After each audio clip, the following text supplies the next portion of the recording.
对许多台湾人来说，民主是一件理所当然的事情，也是我们引以为傲的政治制度。不过，当政治乱象出现时，还是不免让许多人怀疑民主真的有那么好吗？今天就让我们来聊聊民主究竟有什么价值吧。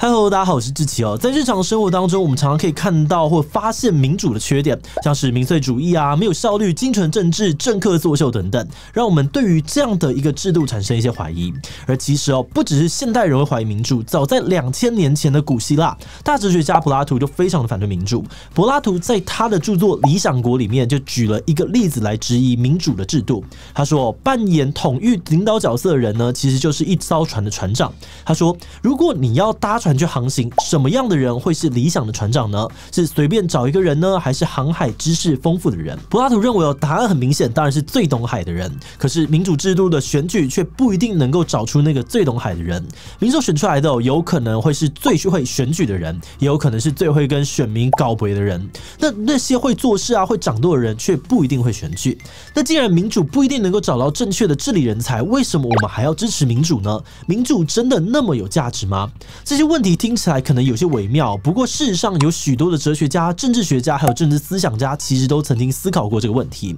而今天就让我们来介绍几个政治哲学的理论，一起来聊聊民主究竟有什么价值，民主真的有那么好吗？不过在开始讨论之前，按照惯例先让我们进一段工商服务时间。最近志祺团队在招募厉害的新伙伴咯，我们想要征求全职的影片内容企划和定期合作的特约作者。那如果你是想要应征全职的影片内容企划，你会加入我们团队，跟我们一起追时事、聊议题、写脚本、发想节目企划，迎接各种经营频道会遇到的挑战。那如果你应征的是特约作者，你将会成为定期提供我们稿件的合作伙伴，并透过远端协作方式跟团队一起撰写志祺7期的脚本。不管你有什么样的知识领域专长，只要你擅长写作，很会收集资料，逻辑清晰，具备独到的观点，而且乐于沟通，能把复杂的东西简单说清楚，那你就是我们希望能邀请到的人才。那当然，如果你已经有文字、影音创作或者是节目频道经营的相关经验，那就更棒咯。那如果你认同志祺7期频道的理念，也想要加入我们的行列，那就赶快上我们的官网去看看职缺内容吧。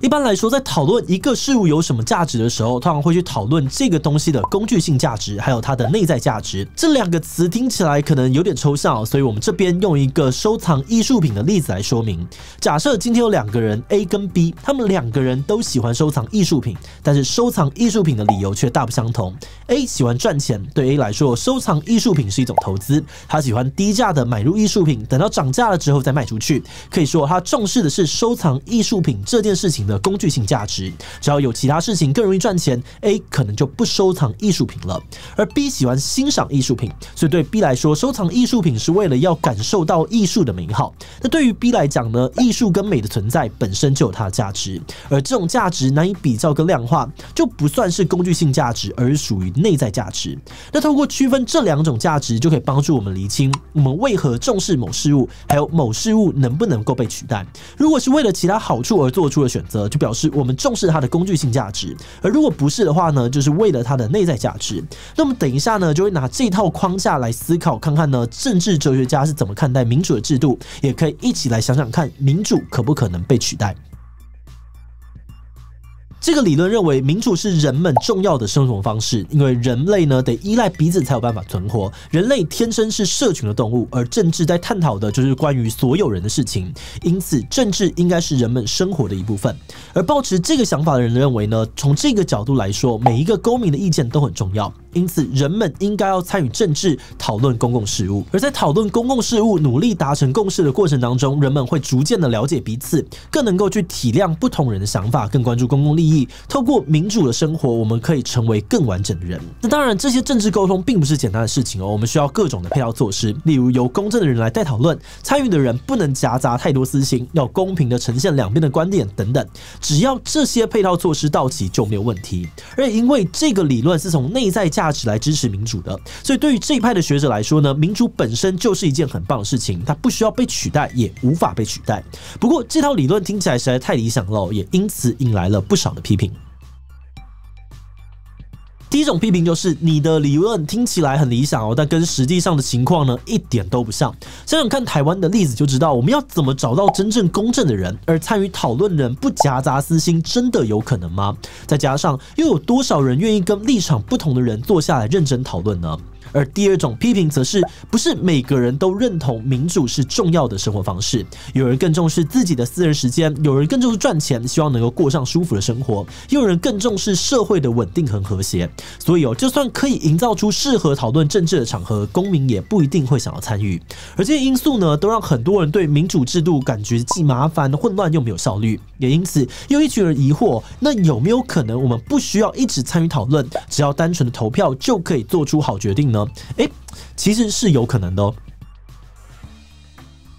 有学者透过数学证明一群人也是有办法做出好决定的，10000个臭皮匠真的可以胜过诸葛亮。而这个理论呢，被称作是孔多塞陪审团定理。这个定理发现，如果一个人的正确几率只有51%，也就是100个决定会做错49个，虽然听起来很惨只比随机挑选好一点点。不过，只要集合众人的力量，用多数决来决定事情，正确率呢就会提升许多。如果投票人数是10000人，那整体的正确率就会超过95%。人数如果更多，正确率也会更高。这个定理证明的是，民主或者说是公民投票真的可以做出好决定，不用担心我们这艘船会走偏。也就是说，这个定理的出发点呢，就跟前一个理论不同了，是因为民主制度具有能够做出好决定的这个工具性价值，所以认为呢应该要支持民主。不过，虽然这个定理只要求正确率大于50%，但现实情况真的有可能达到50%吗？对陪审团定理的批评就是现实是很残酷的，很多情况下面我们可能连50% 都没有。为什么会这样子呢？首先，一个国家的教育品质当然是关键，特别是公民教育。如果公民教育的品质低落，那人们做出正确判断的可能性就会比较低。而其次是选民未必都是能够独立思考的，政党、有钱人、有权力的人都可能为了自己的利益去诱导选民，让选民做出不利于自己的选择。而最后，陪审团定理预设在2个选项当中有一个比较正确的选择，可是，在现实生活中的投票里面，真的有所谓正确的选项吗？总之虽然陪审团定理的要求不高，但好像还是蛮难达成的。所以有些学者退而求其次呢，认为就算是民主经常做出笨决策，它还是有其他的好处存在。第三种支持民主的理论称为最有限意义的民主。这个理论认为就算民主没有让我们变成更好的人，又或者是会让一些奇怪的人当选，但至少民主还有修正的机会。如果我们的船行驶的方向歪掉了，还有下一次的投票可以校正方向。而且更重要的是，民主制度的选举可以赋予这个修正法律上面的正当性，让政治权力和平的转移。反过来说，在威权体制之下，想要修正国家的方向，让政治权力转移到新的人手中，几乎无法避免流血冲突，例如像是革命、内战、政变等等。而这些不幸的事情很多都是没有和平转移的结果。只要政治权力能够和平转移，对人们来说就是好事一件。而这一派的学者也会承认虽然民主会有其他的缺点存在，不过民主具有和平修正的机制，所以应该还是目前为止比较好的一个制度。今天提到的3个理论，只有第一个是从内在价值出发，而后面的2个理论则是强调民主的工具性价值。我们发现，在思考民主有什么价值的时候，比较少人会去讨论内在价值，大多数人呢最看重的还是它的工具性价值，也就是民主究竟能带来多少好处。例如，第2个理论认为民主可以把我们带往正确的方向，而第3个理论则是认为民主制度最有价值的地方，其实可以和平的修正前进的方向。但实际上呢，民主制度发展到今天，还是有很多的问题存在，甚至有新的问题出现，例如社群媒体导致社会越来越撕裂，又或者是民粹现象加剧等等，这些都是前面3个理论无法回应的部分。或许对很多人来说，民主好像是一件理所当然的事情，再加上左边邻居时不时的威胁，让台湾经常会以自由民主的灯塔来做出区隔，使得担心或是怀疑这套制度的声音变得好像有一点点政治不正确。但我们其实是想要透过今天的讨论，提醒大家民主制度并不完美，并不是有了民主一切切就会没事。